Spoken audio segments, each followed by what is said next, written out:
रम गए। उन्होंने इसका निष्कर्ष निकाला। अंग्रेज थोड़े इंटेलिजेंट होते थे। उन्होंने निष्कर्ष निकाला कि इस देश का जो बौद्धिकता है, जो इस देश की शिक्षा है, उस शिक्षा, इस देश का गौरवशाली इतिहास है, उसकी जड़ें इतनी मजबूत हैं कि जब तक हम इसकी शिक्षा और इसके इतिहास को खत्म नहीं करेंगे, इस देश को गुलाम करते समय तक नहीं रख सकते।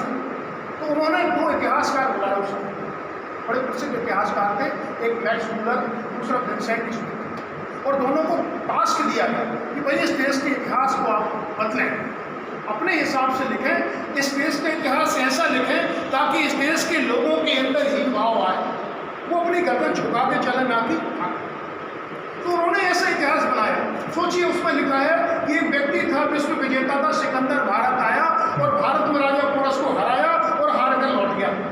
हंसी आती है ऐसी बात। पहली बात तो ये, सिकंदर विश्व विजेता कैसे हो सकता है? वो तो पूरे यूरोप को जीता था उसने, और यूरोप का मतलब है कि एक 6वें नंबर का छोटा महान। दूसरी बात, सिकंदर भारत क्यों आया था? तो सिकंदर भूखा व्यक्ति था। हम देखेंगे यूरोप की जो भौगोलिक स्थिति है, उस स्थिति में 30 डिग्री अक्षांश के ऊपर है यूरोप, और 30 डिग्री अक्षांश का मतलब साल के 8 महीने बर्फ गिरती है, और जहाँ साल के 8 महीने बर्फ गिरेगी वहाँ कुछ पैदा नहीं होता। और उस समय की अर्थव्यवस्था कृषि प्रधान अर्थव्यवस्था होती थी, खाने को अनाज नहीं था, इसलिए सारे लोग भारत आए। आपने कभी किसी भिखारी के घर डाका पड़ते नहीं देखा होगा? साहूकार के घर डाका पड़ता है। जितने भी डकैत लुटेरे, चाहे वो मोहम्मद बिन कासिम हो, महमूद गजनवी हो, बाबर हो, जितने भी, चाहे अंग्रेज हो, फ्रेंच हो, पुर्तगाली हो, डेनिश हो, डच हो, सारे भारत था, क्योंकि भारत अमीर था, साहूकार था भारत। तो इस भारत को लूटने के लिए सिकंदर आया, और सिकंदर का युद्ध होता है खरबी नदी किनारे राजा पोरस के साथ। उस युद्ध में राजा पोरस जीतता है, लेकिन अंग्रेजों ने ऐसा वर्णन कर दिया कि राजा पोरस को हराया सिकंदर ने, लेकिन सिकंदर की वीरता से प्रभावित होकर के और लौट के चला गया, और लौटते हुए बेबीलोन में जाकर उसकी मृत्यु हो गई। अब सोचिए, वो व्यक्ति जो भारत को जीतने आ रहा है, लगभग 12,000 किलोमीटर चलकर आ रहा है, लगभग 150 राजाओं से युद्ध करके आ रहा है, और वो जीतने के बाद कैसे छोड़ सकता है? सवाल उठना चाहिए नहीं। लेकिन अंग्रेजों ने जो इतिहास लिख गए, उसी इतिहास को अगले सैकड़ों साल तक हमारे इतिहासकार ढूंढते रहे, किसी ने भी सवाल प्रश्न नहीं। आप सोचिए, शिवाजी के बारे में 4 लाइनें हैं पूरी सिलेबस में, एनसीईआरटी की पुस्तकों में। एनसीईआरटी का मतलब है बच्चे का वजूद तैयार करना। 6वीं क्लास से बच्चे एनसीईआरटी पूरा करते हैं, 6वीं से लेकर 12वीं क्लास तक उसको इतिहास पढ़ाया जाता है, राजनीति पढ़ाई जाती है, समाजशास्त्र। क्यों पढ़ाया जाता है? कि उसके अंदर सारे संस्कार ढाले जाए। लेकिन जब वो बच्चा अकबर को पढ़ता है महान, तो उसके दिमाग में आता है अकबर को महान था, शिवाजी महाराज कोई होगा क्षेत्रीय नेता। मैं खुद समझता था, जब मैं महाराष्ट्र के तत्व में वीर शिवाजी या कुछ ऐसी चीज लिखी देखता था, तो सोचता था यार शिवाजी कौन होगा? क्षेत्रीय व्यक्ति था। तो कहीं ना कहीं हमारी शिक्षा प्रणाली के अंदर एक खामी रही है। अब बात करते हैं शिवाजी महाराज की। ये पूरा का पूरा साल हमने कोशिश करनी है शिवाजी महाराज की जो वीरता है, उस वीरता को युवाओं के बीच बताने, हमारे बच्चों के बीच बताने की कोशिश करें। क्योंकि उनके अंदर जब तक हम गौरव की भाव नहीं डाल पाएंगे, उनके अंदर गौरव की जब तक अनुभूति नहीं जगा पाएंगे, तब तक वो अपने आप को गौरवशाली महसूस नहीं करेंगे। और जब तक वो अपने आप को गौरवशाली महसूस नहीं करेंगे, 20% लोग 80% लोगों को पीटते ही रहेंगे। आप देखिए कल का केस, कायरता की उससे बड़ी निशानी शायद नहीं मिल सकती। एक बच्ची को कितनी बेरहमी से दरिंदा कुचलता रहा, काटता रहा, पर किसी भी व्यक्ति ने इतनी हिम्मत नहीं उसको रोकी। क्यों? ये कायरता क्यों आ रही हमारे कुंभ में? वो इसलिए आ रही है कि हम युवा पीढ़ी को अपने गौरवशाली इतिहास के बारे में बता नहीं पा रहे हैं।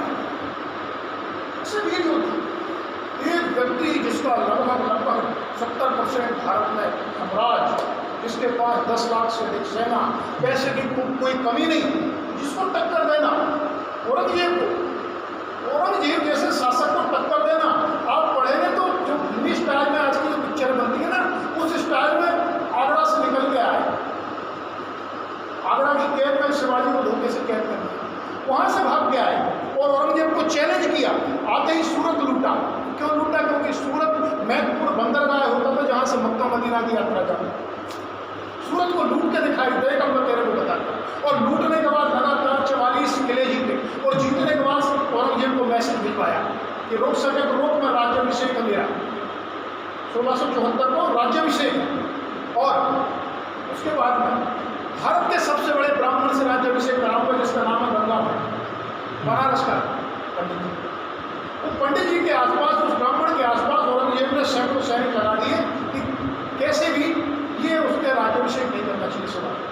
लेकिन शिवाजी उनके सैनिक गए और किसी भी प्रकार गंगा भट्ट जी को लेकर गए और राज्याभिषेक शिवाजी ने कराया।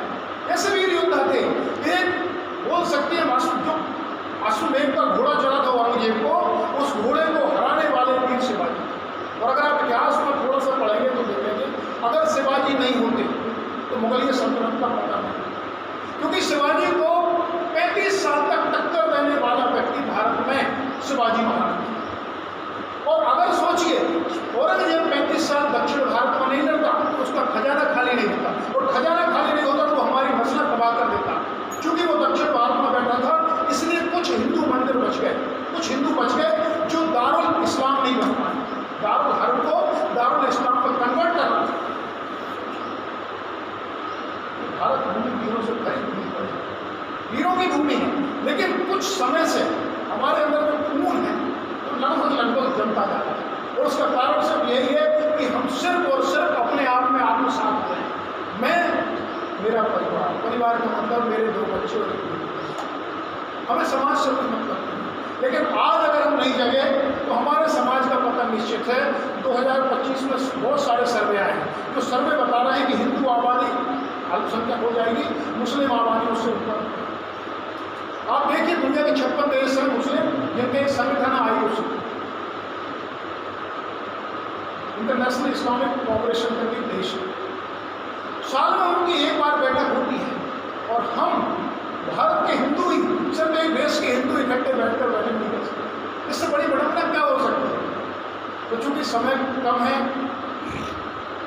और ये निरंतर हमारे कार्यक्रम होते रहेंगे, सतत कार्यक्रम होते रहेंगे, मैं आप सभी से अनुरोध करना चाहूँगा कि अपने अपने स्तर पर हम क्या ऐसा करें कि जो युवा बैठे हैं, जो हमारे छोटे बच्चे 18 से लेकर के 35 साल तक के जो बच्चियां हैं, उन्हें हम बताएं हमारे वीर योद्धाओं के बारे में कि हाँ, ये भारत भूमि वीरों से भरी है।